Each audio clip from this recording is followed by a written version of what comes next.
এখন হাদিস শরীফ ইসলাম নূরে মুজাসসাম হাবিবুল্লাহ হুজুর পাক সাল্লাল্লাহু আলাইহি ওয়াসাল্লাম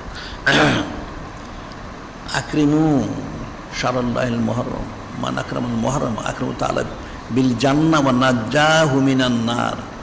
আকরিমু শাহরাল্লাহিল মুহররম মান আকরামাল মুহররম আকরামু তাআলা বিল জান্নাহ ওয়া নাজ্জাহু মিনান নার। এখানে প্রথমে হাদিসে বলা হচ্ছে তোমরা মুহররমুল হারাম শরীফকে সম্মান করো আমভাবে, যে এই মুহররম হারাম শরীফ মাসে সম্মান করবে যিনি খলিক, যিনি মালিক, রব মহান আল্লাহ, তিনি ওই ব্যক্তিকেও সম্মানিত করবেন কিভাবে?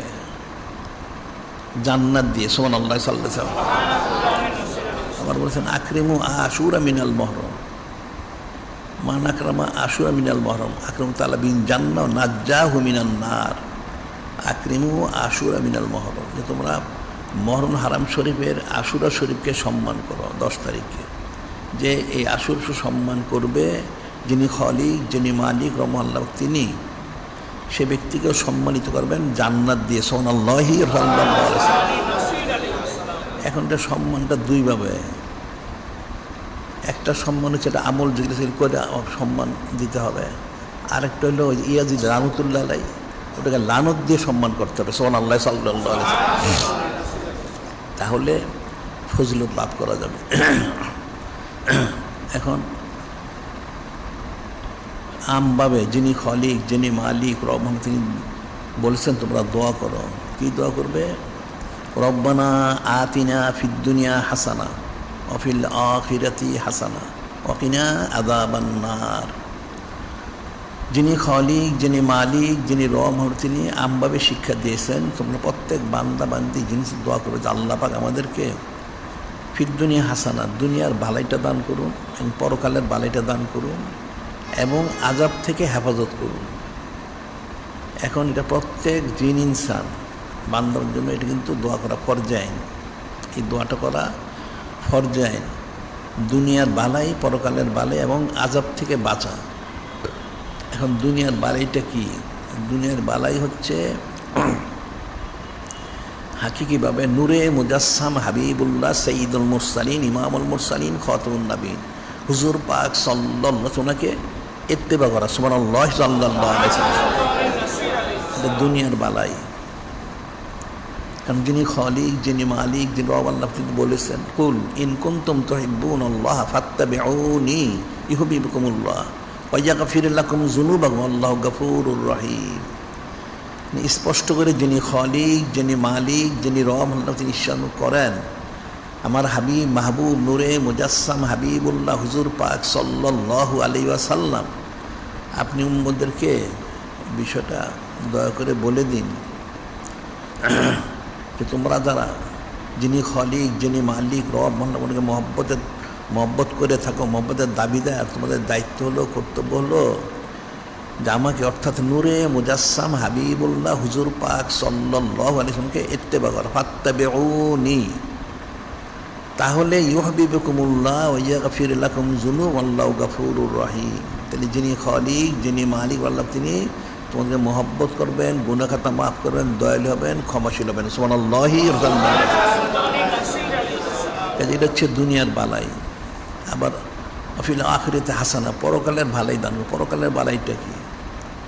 আসলে ইহকালের বালাইটা পরকালে একসাথে সংশ্লিষ্ট। যেন আল্লাহ বলেছেন যখন আল্লাহু ওয়া রাসূলুহু আহাক্কু আইরদুহু ইন কানু মুমিনিন। যিনি খলিক, যিনি মালিক, যিনি রব মহান, তিনি ঈর্ষণ করেন যারা মোমেন ইমানদার দাবি করে, তাদের দায়িত্ব হলো, কর্তব্য হলো, ফরজ হলো তারা যেন সব সময় যিনি খলিক, যিনি মালিক, যিনি রব মহান আল্লাহ, যিনি নূরে মুজাসসাম হাবিবুল্লাহ হুজুর পাক সাল্লাল্লাহু আলাইহি সাল্লাম, ওনাদেরকে যেন তারা সন্তুষ্ট করে। ওনারা এই সন্তুষ্টি মোরা পাওয়ার সবচেয়ে হকদার। সুবহানাল্লাহি অর্থাৎ রেজামন্দি সন্তুষ্টি হাসিল করে, এগুলো পরকালের জন্য, ইহকালেও দরকার। যেমন হযরত সাহাবাই কিরাম রাদিয়াল্লাহু তাআলা হাসিল করেছেন, রাদিয়াল্লাহু আনহুম রাদওয়ান, ওনারা রেজামন্দি সুন্দর অর্জন করেছেন। আর যারা অন্যান্য যারা বান্দা, তারা জান্নাতে সর্বশেষ তারা হাসিল করবে এই রেজামন্দি সন্তুষ্টি মাকাম। সুবহানাল্লাহ সাল্লাল্লাহু আলাইহি ওয়াসাল্লাম। কাজে এটা পরকালে একটা বড় শ্রেষ্ঠ নেয়ামত, এটা দোয়া করতে। এবং অকিনিয়া আযাবান্নার, জাহান্নাম থেকে পানা চাও। এখন জাহান্নামে গেলে তো সব বরবাদ হয়ে যাবে, যদি সে জান্নাতে যেতে পারে তখন সে সব লাভ করবে। সুবহানাল্লাহ সাল্লাল্লাহু আলাইহি ওয়াসাল্লাম।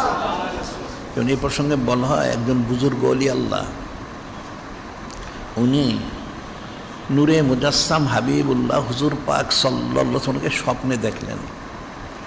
স্বপ্নে দেখে বললেন, ইয়া রাসূল আল্লাহ, ইয়া হাবিব আল্লাহ সাল্লাল্লাহু আলাইহি ওয়াসাল্লাম, আপনি আমাকে নিয়ামত দান করেন, নিয়ামত দান করেন।